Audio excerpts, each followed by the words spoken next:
Bonsoir à tous, bienvenue à cette suite de vidéos sur la formation sur le logiciel Sage Pay. Aujourd'hui, nous allons créer et paramétrer notre fichier de paye.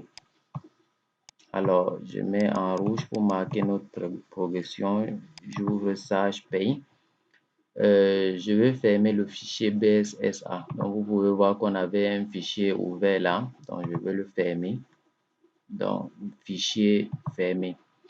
Donc, pour ce qui est des menus, je vais les expliquer plus en profondeur en fonction du besoin. Donc, on ne va pas perdre le temps plus que ça. Donc, la formation va un peu être très dense. Donc, on va aller rapidement. Donc, pour créer un fichier, vous allez cliquer sur Fichier nouveau. Puis là, vous allez chercher où sauvegarder votre fichier. Moi, par exemple, je vais la sauvegarder ici. Formation Sage Pay RH.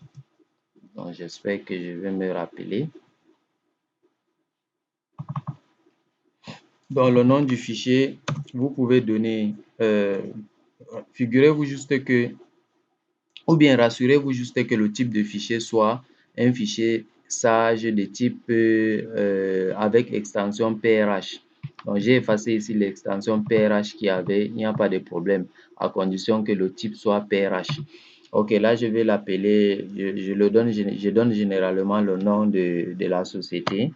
Donc, pourquoi pas Proxima Technologies. Donc, on va aller avec Proxima Technologies. J'enregistre. Et là, il crée le fichier. Voilà. Voilà.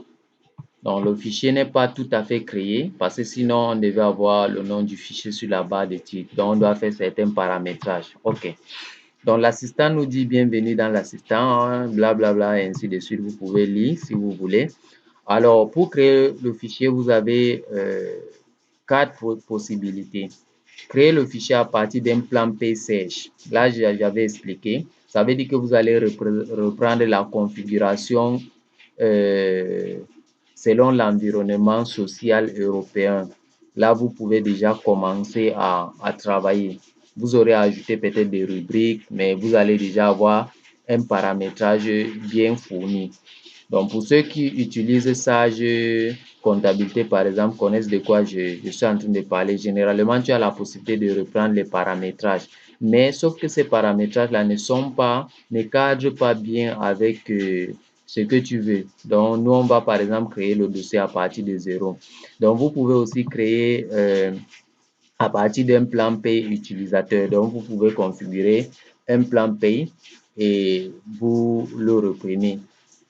Donc, on va voir deux possibilités. On va voir comment créer à partir d'une société existante. Donc, je vais aussi noter ça dans notre programme. Donc, à la fin, comme j'ai dit, le programme va évoluer au fur et à mesure pour essayer de couvrir tout. Donc, ici, on va dire création d'un fichier à partir d'un dossier existant. Là, c'est pour éviter de reparamétrer à chaque fois. Parce que si vous avez déjà une société bien paramétrée, vous pouvez pour une autre entreprise reprendre tout simplement les paramétrages. Donc, on revient ici. Donc, à partir ici, pour cette formation, on va partir d'aucun dossier. Donc, d'aucun dossier. Donc, on va créer tout à partir de 0. Donc, suivant. Puis là, vous avez 7 paramétrages à faire, en fait 7 tableaux à remplir ou bien 7 fenêtres. Voilà, donc vous avez ici la page 1 sur 7. OK. Ici, nous n'allons nous intéresser que sur ce qui est nécessaire. Donc, ne tenez pas compte de certaines choses dont je n'expliquerai pas. Parce que ma pédagogie, si vous l'avez remarqué, c'est que j'explique ce qui est nécessaire, ce qui est vraiment nécessaire que vous compreniez. Alors ici, nous allons définir le début d'année. Donc, le début d'année, c'est janvier. Moi, présentement, je suis en janvier 2021. Donc, moi, en cours, je vais laisser toujours janvier. Mais vous pouvez être en janvier, vous pouvez définir le début d'année janvier et commencer, par exemple, en juillet. Si votre paramétrage commence, en fait, si vous créez le fichier de paye en juin, par exemple, vous pouvez prendre le mois en cours juin. Bref, il s'agit du mois en cours, naturellement. Donc ici, la fin d'année, automatiquement, c'est décembre. Je vais essayer quelque chose. Voilà. Lorsque vous prenez, par exemple, le début d'année février, la fin d'année sera janvier. Donc là, c'est automatique. Il décale d'un mois. Alors, l'année en cours c'est 2021. La date du jour, je suis le 9 janvier 2000. Bref, on est le 9 janvier 2021. Le paramétrage de la paye, tout ceci ne nous concerne pas pour le moment. Mais essayons de regarder de plus près. Ouais, ça ne nous concerne pas. Donc, on va dire suivant. Alors ici, le nombre maximal de rubriques composants. Donc là, c'est le nombre maximal de rubriques que vous autorisez sur un bulletin. Si par exemple, je mets ici un bulletin salarié à 2 cotisations, le minimum c'est 50. Si je mets 2 par exemple, ça veut dire que je ne peux pas avoir plus de deux rubriques de type cotisation. Vous allez comprendre cela. Par exemple, si on a la rubrique salaire de base, heures supplémentaires à 120 et heures supplémentaires à 130, si j'ai paramétré deux rubriques, je ne pourrais pas ajouter plus de deux. Donc, l'heure supplémentaire à 140, par exemple, ne peut pas rentrer. Donc, ça, c'est la logique. Donc, ici, 50, c'est quand même acceptable, mais on va mettre 100. Donc, 100 en espérant que on n'aura pas plus de 100 éléments sur un bulletin. C'est car ça serait quand même touffu. Donc, 50, c'est acceptable. 50 éléments sur un bulletin, c'est quand même acceptable. Alors, ici, c'est 100. Un bulletin salarié à 100 cotisations, un bulletin modèle à 100 cotisations. Le bulletin salarié, c'est le bulletin salarié, donc c'est le bulletin qu'on donne à un salarié. Le bulletin modèle, par contre, c'est un modèle de bulletin qu'on applique à un ensemble de salariés. Bien sûr, j'ai défini avant qu'on arrive, mais comprenez cela comme ça. Donc, on peut avoir 100 éléments de brut et non soumis. Donc, 100 éléments de salaire qui peuvent être de type brut et de type non soumis. Donc, si vous avez une bonne mémoire, j'avais un peu parlé du type, mais on va y revenir. Donc, quel est le type de bulletin par défaut? Bon, souvent j'aime le premier, donc je vais prendre le papier blanc préimprimé là. Ça, c'est le bulletin par défaut. Ensuite, on pourra voir les autres bulletins quand on va faire l'impression, comment ça s'affiche. Ensuite, ici, vous avez la case à cocher duplicata en édition de bulletin. Là, vous pouvez laisser. Donc, pour pouvoir voir les duplicata lorsque vous faites des éditions, je pense bien que c'est l'option. Mais il y a la documentation, donc vous pouvez lire la documentation pour avoir plus d'explications, mais je pense que c'est ça l'objet. L'édition de bulletin, ok, on va laisser avec recalcul complet pour que à chaque fois qu'on modifie un élément, il recalcule le bulletin. Donc, on va laisser ça par défaut. Ensuite, impression, donc là, j'ai cliqué sur édition de bulletin pour avoir cela. Donc, je peux cocher avec recalcul, sans recalcul, mais on va laisser avec recalcul complet. Puis, l'impression de l'entête de bulletin, on va laisser ça aussi. Le mois d'embauche inclus dans l'ancienneté. Bon, là, souvent, il y a un dilemme. Est-ce qu'on va inclure le mois où on a embauché le salarié dans son ancienneté? Bon, c'est discutable, mais moi, je décoche généralement ça parce que j'estime que on peut embaucher un salarié. Généralement, il ne commence pas toujours le premier du mois. Il peut commencer le 14, le 13, le 12 et autres. Je ne sais pas si une loi ou un test qui m'empêche de faire cela, mais généralement, je n'inclus pas le mois d'embauche dans l'ancienneté. Je commence à décompter l'ancienneté à partir du mois prochain. Donc, si tu as commencé le 25 de ce mois, ton ancienneté commence à courir le mois M plus 1, c'est-à-dire le mois prochain. Donc, ici, les paiements, on va commencer par les espèces. Donc, ici, on va commencer par les espèces, puis chèque, non virement et enfin chèque. On peut en rajouter l'autre, peut-être Orange Money ou bien Mobile Money pour englober Mobile Money. Et vous pouvez en rajouter d'autres ici. Alors, les types d'acomptes, quels sont les types d'acomptes que vous octroyez? Donc, ici, on va dire des acomptes réguliers. Donc, des gars peuvent venir prendre des acomptes. On va appeler ça acompte régulier. Et là, ici, on peut par exemple dire qu'on vous donne aussi un autre type d'acompte qu'on appelle la quinzaine. C'est logique, non? Donc, on va même plutôt mettre la quinzaine, tout simplement. Donc, quelqu'un ne peut prendre que la quinzaine, mais c'est mieux d'en rajouter une autre possibilité. Ces paramétrages-là ne sont pas définitifs. On peut revenir sur ça plus tard. Je vais vous montrer la façon de revenir. Donc, si demain on a envie d'ajouter une autre, peut-être un autre mode de paiement, on pourra le faire. Ou bien un type d'acompte, on pourra le faire. Donc, je mets suivant. Alors, ici, on va définir trois choses. Le fichier de paye, la modélisation comptable, la devise et les rubriques. Bon, les codes et mémo des rubriques. Je reviens sur le fichier de paye.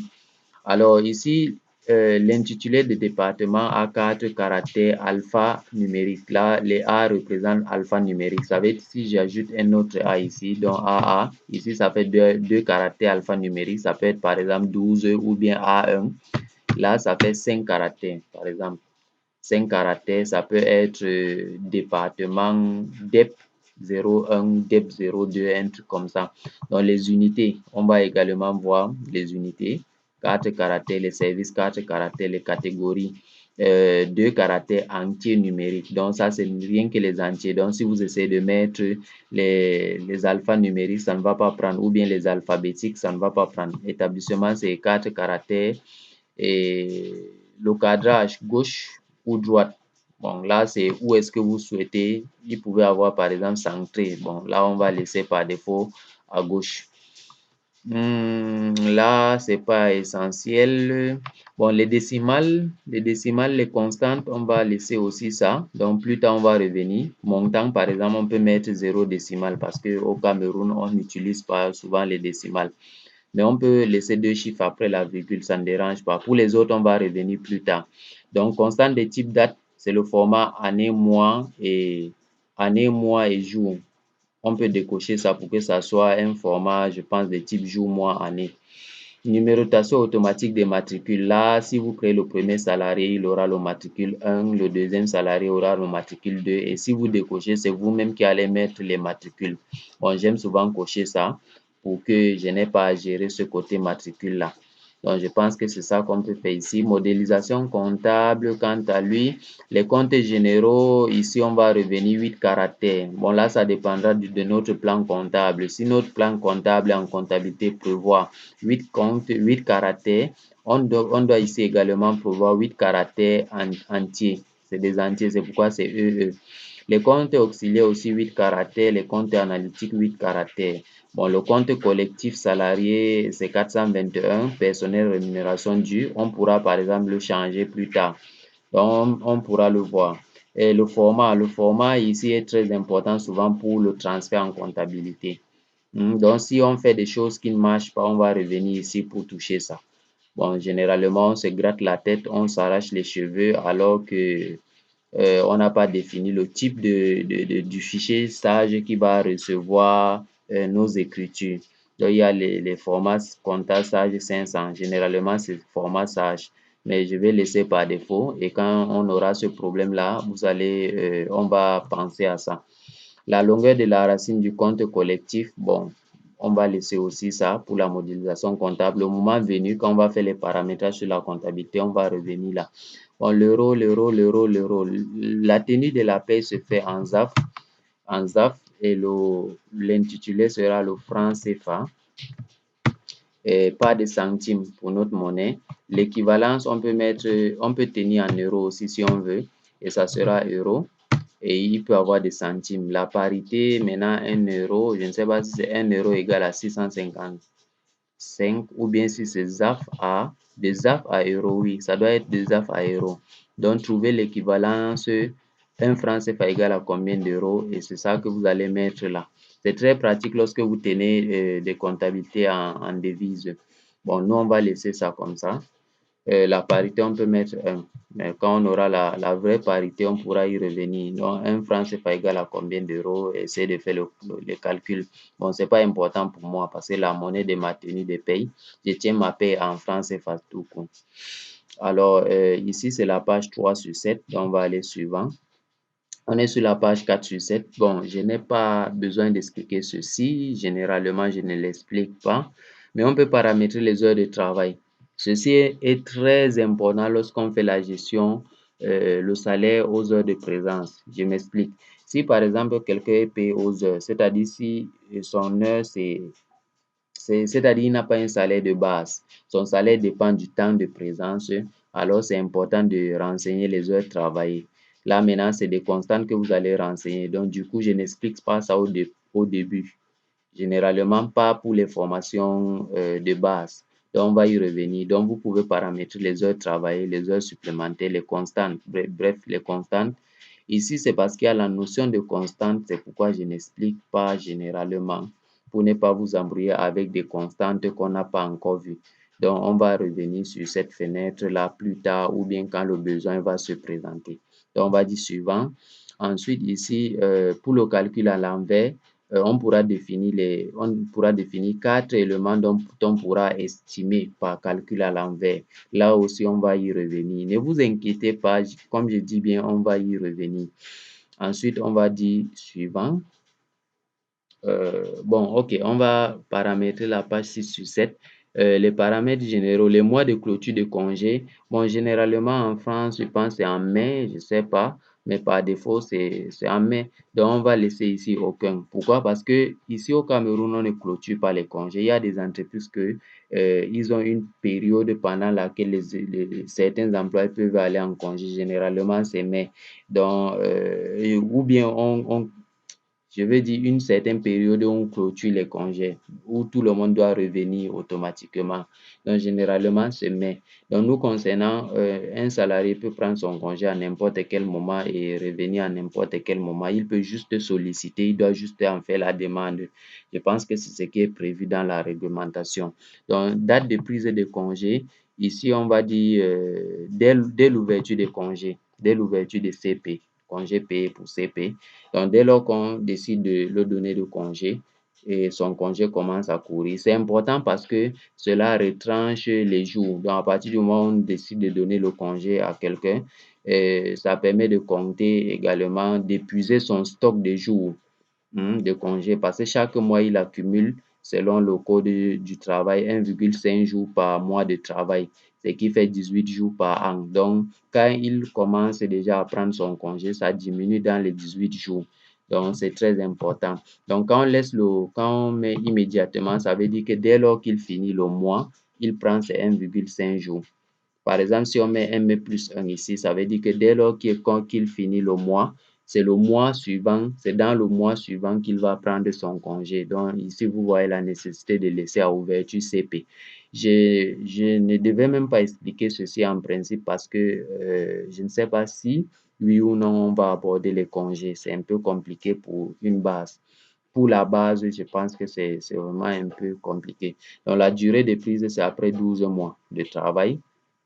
Ici, on peut faire un report indéfini. Ça veut dire que dès lors que tu n'as pas épuisé ton stock, on doit reporter tes congés. Donc, si tu as 18 jours et tu n'as pas pris, on va cumuler cela avec les autres jours que tu vas cumuler dans le futur. Bon, je vais passer directement ici. Donc, suivant. Là aussi, je passe. Donc, on n'explique pas ce qui n'est pas encore essentiel. Donc, on est à la page 7 sur 7. Donc là, je mets OK. Donc, on va finir avec l'entête du dossier. La raison sociale, c'est Proxima Technologies. Et l'adresse, la confidentialité, on va y revenir quand besoin, il se présentera. Adresse, on va dire ici Bonanjo. Complément d'adresse en face de la CNPS, par exemple. Code postal commune de Douala premier. Là, c'est des informations que vous allez remplir. Le pays, je pense qu'on peut dérouler. Figurez-vous, il y a les boutons zoom là. Il y a les boutons zoom ici. Il y a les boutons zoom. On appelle ça bouton zoom. Donc, vous pouvez zoomer pour accéder à l'information. Donc là, ici, on a les pays. On va chercher Cameroun. Si on a le code, on peut taper. C'est CMR, je pense bien. CMR, je tabule, voilà. Quand je tabule et que Cameroun apparaît ici, ça veut dire que ça existe. Donc ici, on a CMR pour Cameroun. Donc quand je clique sur le bouton zoom, je peux sélectionner ici. Ou bien je peux double-cliquer. Ça dépend de moi. Là, je sélectionne. Et là, j'ai Cameroun. Donc, vous pouvez mettre le numéro de téléphone 04 44 27 un deuxième numéro, un telex, un fax, une forme juridique SAS. L'effectif au 31/12, bon là, ça dépend de vous. Si vous venez de commencer avec 4 employés, vous pouvez mettre 4 par exemple. Le capital de la société est 1 million de francs. Et l'établissement principal, donc une entreprise peut avoir plusieurs établissements répartis sur le territoire national. Donc vous pouvez décider de choisir l'établissement principal. Pour le moment, on a un premier qui est par défaut. En fait, c'est dû au fait qu'on a renseigné Proxima Technologies à la création, donc il nous prend le premier là. Ensuite, APE et NAF, ça ne nous concerne pas. Activité principale exercée, ça ne nous concerne pas. Donc, on va dire pas OK directement. Il y a deux onglets ici, émetteur sage DS et émetteur sage Pay. Là aussi, c'est pour les lorsqu'on veut transmettre les informations directement en ligne. Déjà, vous comprenez qu'au Cameroun, ça ne se fait pas. À partir du logiciel, on ne transfère pas les données. Donc, on ne renseigne pas ces informations-là. Généralement, c'est la personne qui émet la déclaration qui remplit ces informations. Donc, ici, c'est juste l'onglet coordonnées qui va nous intéresser. Donc là, c'est propre à la législation française. Peut-être si nos administrations se digitalisent beaucoup plus, on pourrait être amené à utiliser ces autres outils-là. Toujours est-il qu'il faut des outils adaptés à notre contexte. Mais bon, ça, je réponds quand même parfaitement à nos besoins. Donc, je vais dire OK. Là, on me demande d'importer une DADSU. Je ne sais pas exactement de quoi s'agit-il, mais j'ai dit dès lors qu'une notion vous paraît un peu bizarre, mettez cette notion de côté. Donc, on va dire ici qu'on n'a pas besoin d'importer cela, donc OK. Je pense DADSU, c'est déclaration annuelle des... Bref, essayez de voir ça sur Internet. J'avais eu à faire quelques petites recherches pour savoir de quoi s'agit-il exactement, mais bon, là, j'ai perdu un peu la tête. OK, on va paramétrer aussi ceci pour la préparation des bulletins. Donc, maladie, quelle est la méthode de décompte de jours? Donc, lorsque quelqu'un est malade, par exemple, on va décompter en jours ouvrés. Ça, c'est logique. Pas les jours ouvrables, parce qu'on peut, la différence entre jours ouvrés et jours ouvrables, bon, tellement j'ai envie d'expliquer les éléments dans les détails, mais allons-y. Donc, un jour ouvrable, si je ne me trompe pas, c'est un jour que normalement on devrait ouvrir. Mais il peut y avoir peut-être des travaux et puis on n'ouvre pas ce jour-là. Par exemple, un jour où on fait les inventaires, on peut décider de fermer. C'est un jour ouvrable, peut-être c'est un lundi, mais on n'ouvre pas. Bon, c'est quand même ouvrable. Bon, un jour ouvré, c'est un jour vraiment où on a travaillé. Donc, un lundi, on a vraiment travaillé, un mardi, ainsi de suite. Et un jour, les jours calendaires, là, c'est les jours durant sur le calendrier, les jours de 360 jours de travail, tels que 365 jours de travail. Donc, on va laisser jour ouvré. Bon, peut-être je peux me tromper, mais je pense que je suis assez lucide. Il est quand même 1h44, donc il y a la fatigue. Mais bon, c'est un peu ça la différence entre jour ouvré et jour ouvrable. Alors, la maternité, quelle est la méthode de décompte de jour? Donc, on va laisser jour ouvré, jour ouvré, jour ouvré, jour ouvré partout et on va dire suivant. Alors, accident de travail, quelle est je pense AT, c'est accident de travail. Quelle est la méthode du calcul du taux journalier? On va laisser aussi ici. Maladie, quelle est la méthode de calcul du taux horaire? On va dire méthode des heures réelles, méthode des heures moyennes. Bon, on ne verra pas l'implication de ces paramétrages directement sur ce qu'on fait actuellement, mais plus tard on pourra y revenir. Comme je vous ai dit, les paramétrages qu'on fait ici ne sont pas définitifs, donc on pourra revenir.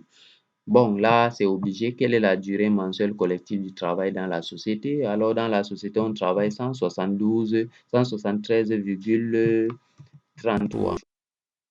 173,33, je vais mettre ce 33 comment, voilà, 173,33.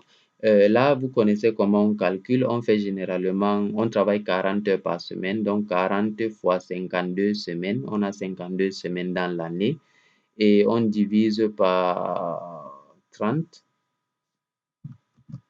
Non, non, non, on divise par 12, voilà. Parce que vous travaillez 40 heures par semaine. Là, je ne tiens pas compte des heures d'équivalence. Vous savez bien qu'il y a des heures d'équivalence pour les médecins et autres, les gardiens et autres. Donc, ça fait 40 heures par semaine.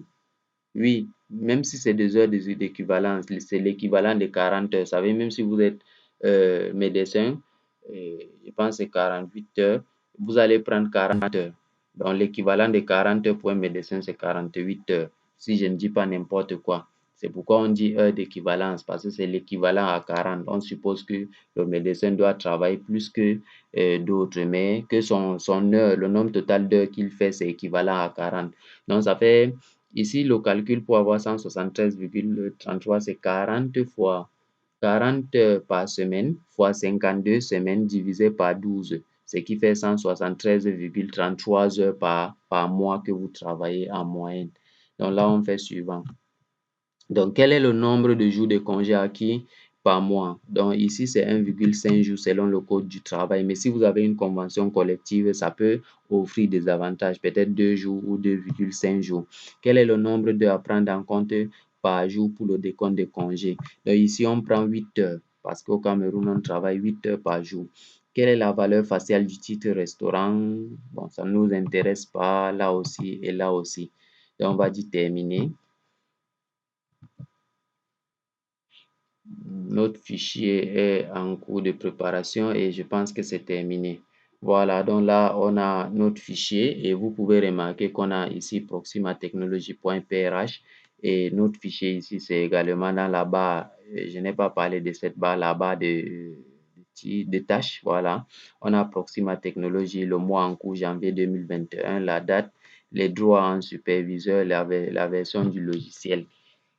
Ok, déjà ici, on a le menu fichier avec tous ces éléments. Vous avez les anciennes sociétés, les sociétés récemment ouvertes, tout comme vous pouvez avoir aussi ici les sociétés récemment ouvertes, voilà, il faut accorder. Vous allez m'excuser pour les erreurs et autres lapsus.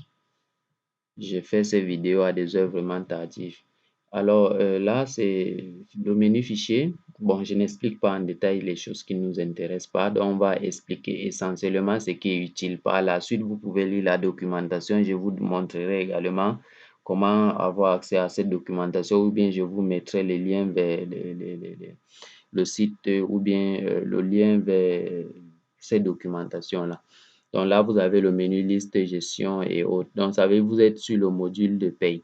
Donc, par défaut, vous êtes sur le module de paye. Donc, je pense que c'est terminé pour le paramétrage. Néanmoins, je vous ai dit que le paramétrage n'est pas définitif et qu'on peut revenir pour changer certaines choses. Donc, ici, on peut le faire avec le menu fichier, paramètres, en-tête dossier, par exemple. Et là, vous avez l'en-tête du dossier. Vous pouvez changer ce qui ne vous arrange pas. Puis, vous pouvez aussi faire fichier, paramètres, paramètres de paye, bien sûr.